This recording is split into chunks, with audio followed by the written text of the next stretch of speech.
Hey guys, I'm Elizabeth Newsom and welcome to my booktube channel. Today I'm going to do my 500 subscriber Q&A.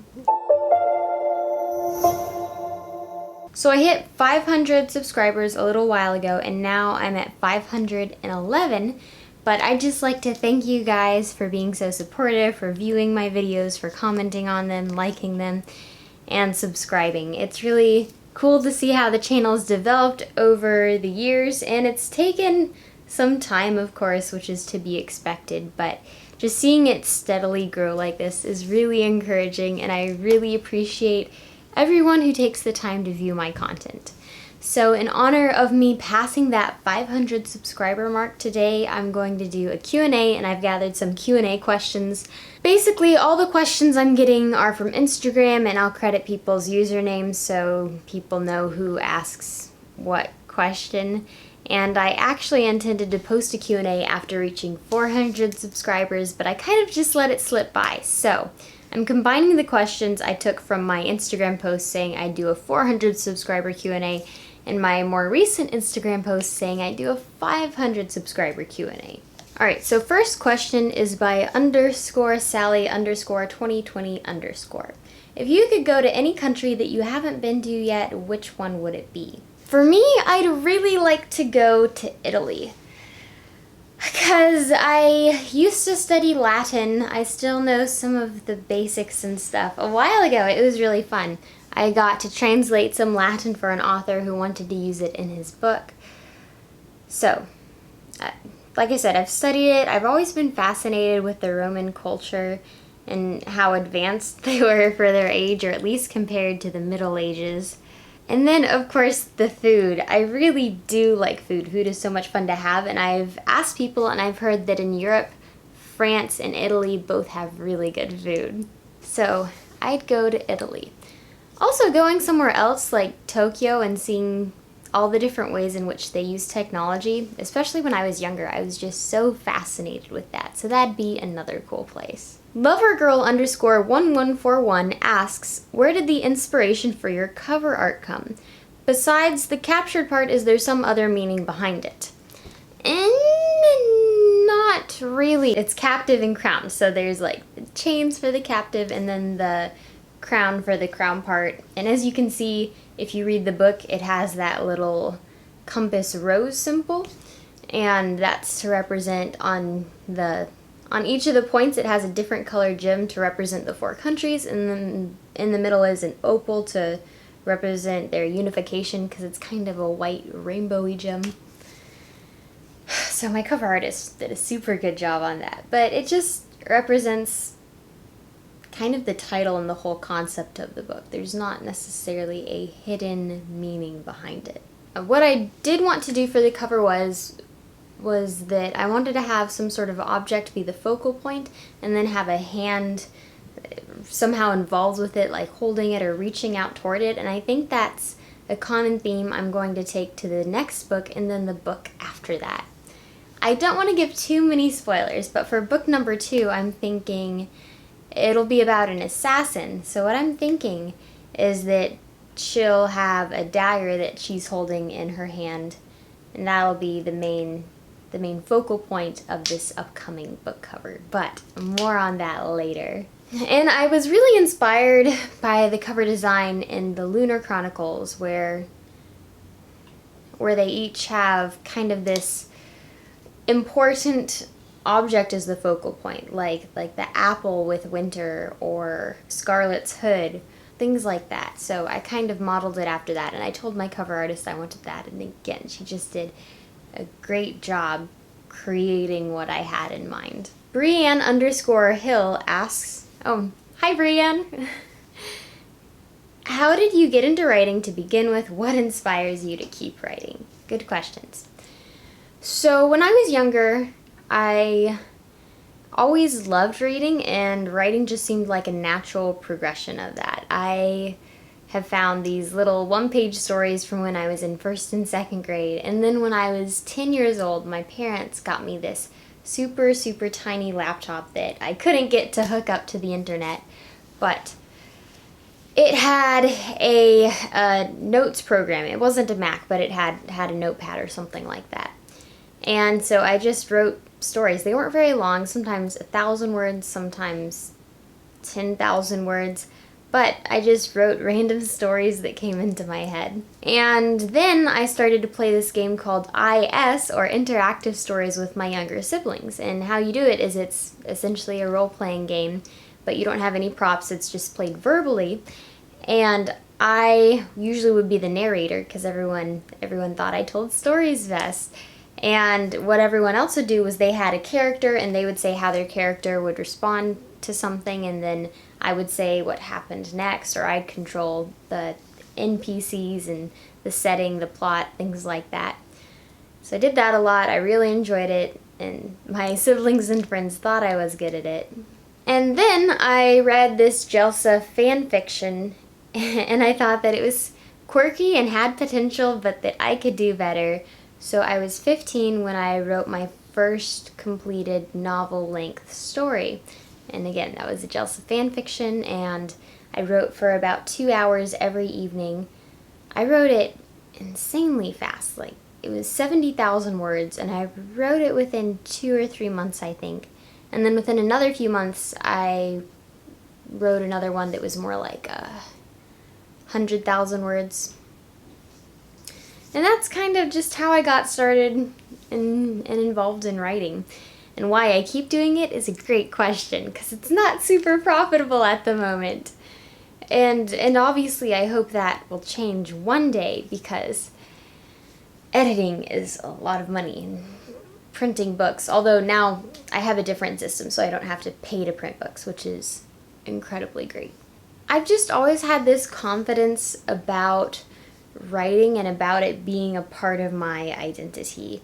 I like to say that the first thing I know about myself is that I'm a Christian and that I have a relationship with God, and the second thing I know is that I'm supposed to be a writer. Like, it's just a foundational part of my identity at this point, because as I've gotten into writing longer stories and reaching people with a message, it's just been really amazing. And I think as a Christian that I have a responsibility to reach out to people and share with them the truth and the light that I have.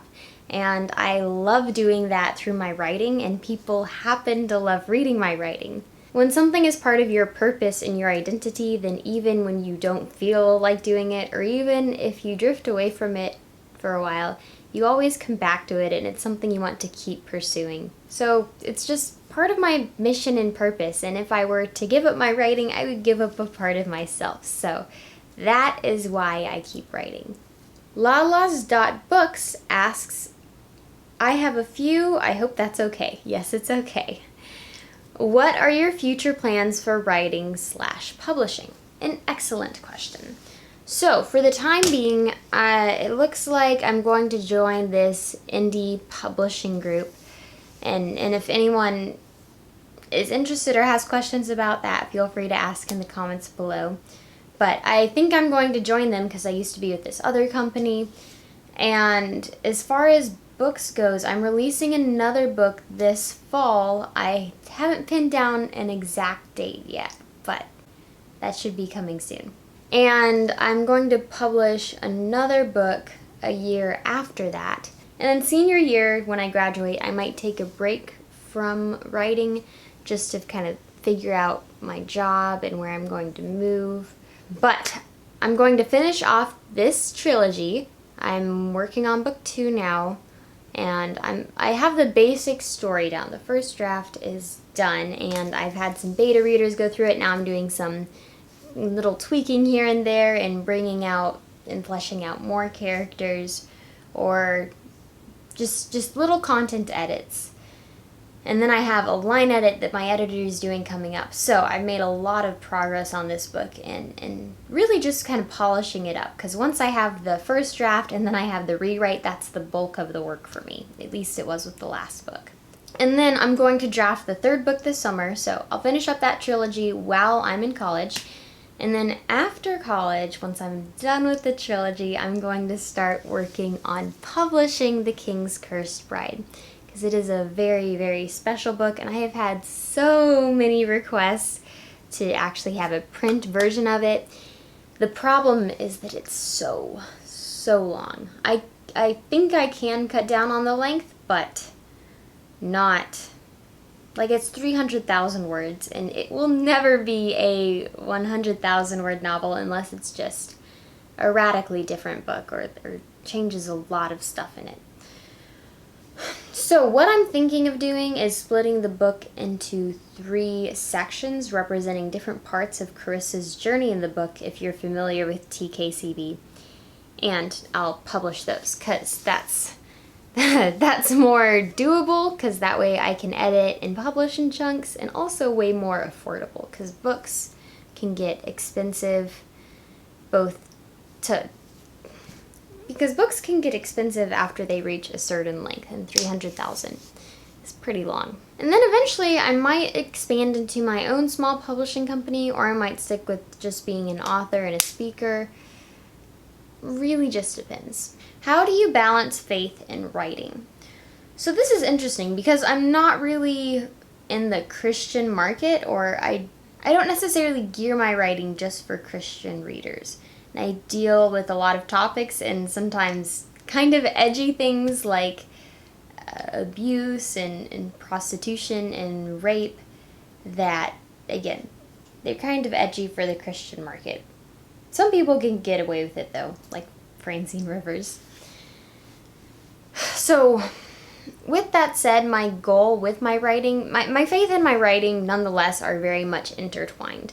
And so my goal with my writing is to reach Christians, yes, but also a lot of other people in the general market who might not go to the Christian section of a bookstore to look for a book. The names God and Jesus will, at least not in the foreseeable future, be literally printed within the story of one of my novels for at least in the foreseeable future. I don't see that happening.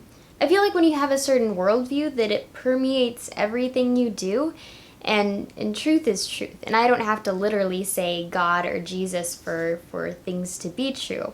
So as far as balancing faith and writing, again, I don't verbatim say things like God, Jesus, church, Christianity, but there are messages of truth and light and hope and love woven throughout my stories, and that's kind of how I balance the two, or rather, I don't think balance is the right word because it's not like heavier on one, lighter on the other, but it's definitely how they're intertwined and related.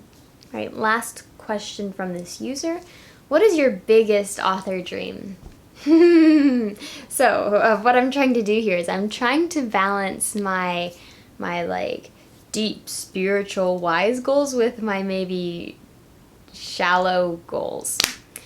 I think my biggest goal as an author would honestly be just to profoundly change someone's life.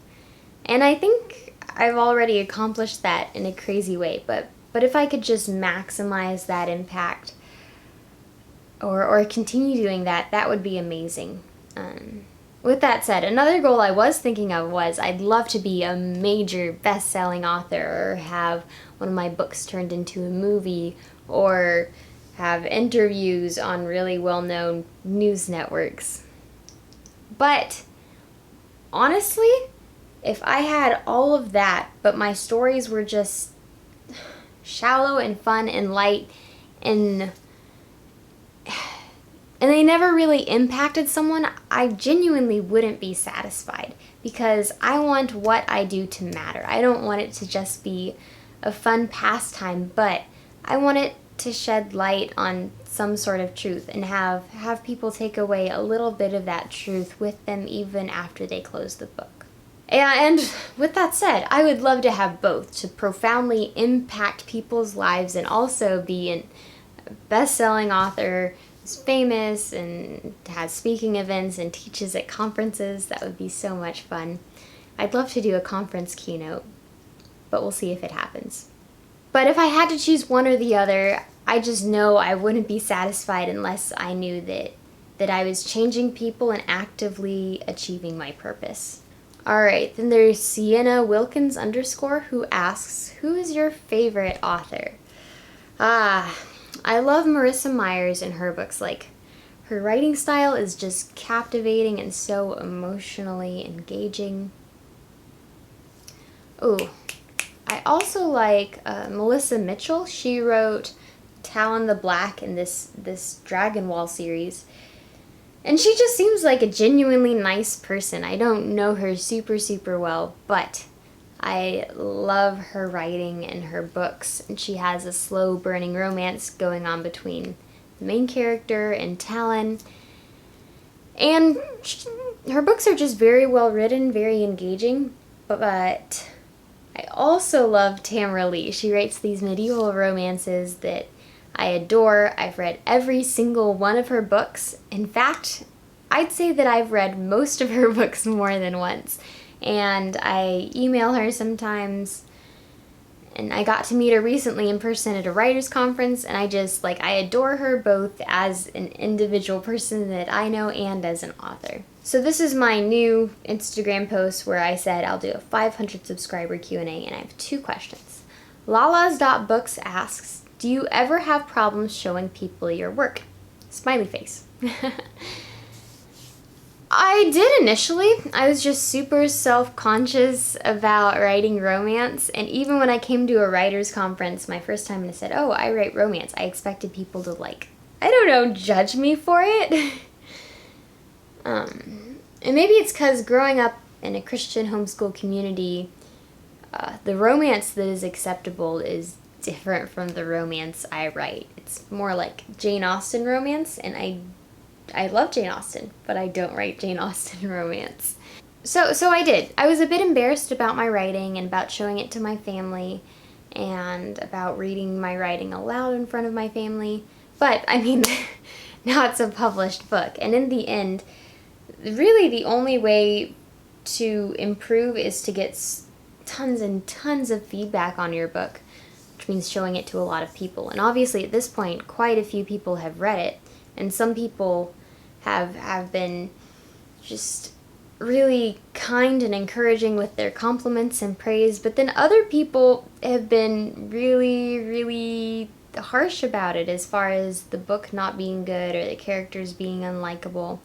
And then, not to bring up old history or anything, there was that newspaper article in my school newspaper about someone who did not like the book. So at this point, a lot of people have read it, and a lot of people have said nice things about it, have said really hurtful things about it, and I don't really care that much anymore. The people I love, like my family and my boyfriend, they like my writing and they accept me how I am and the values I portray in my writing. So honestly, that's what's most important. JMCLL5 asks, have you considered dyeing your hair? That is a very interesting question. I've thought that changing my hair color might be kind of interesting, but I'm probably not going to for a few reasons. Although highlights might be cool. But as far as dyeing the whole thing, first of all, it's damaging to my hair. Second of all, I need to keep my hair in good quality if I want to donate it again, which I think I will eventually. And then finally, brown hair, my hair, it's just so characteristic. It's so me, you know? Having me have black hair, blonde hair, red hair, it just wouldn't seem like me. Probably not going to dye it. Maybe highlights. That could be kind of cool. But then I'd have to pay money to maintain my highlights. And that costs money. I need all the money I have, because I just have a lot of things I'm saving up for right now. However, in the distant future, when my hair starts to turn gray, I say distant future, honestly, it'll probably be here before I know it. But in the future, when my hair starts to turn gray, people look a lot younger when they don't have gray hair. So, I'll probably dye my hair then. Thank you everyone who, of course, watched this video and submitted Q&A questions. I really appreciate it. It makes for some super easy content for my video. If you enjoyed it, please give it a big thumbs up and subscribe, because I post one bookish writing related video a week. And in the comments, let me know if you have any more Q&A questions, and I will save them up for the next Q&A. Maybe I'll do it at 600 subscribers. Maybe I'll wait longer. Anyway, we'll see. But if you have any other Q&A ideas, let me know in the comments, or any questions about any of the content on here, anything that I said. So let me know down below, and I'll see you next time. Bye!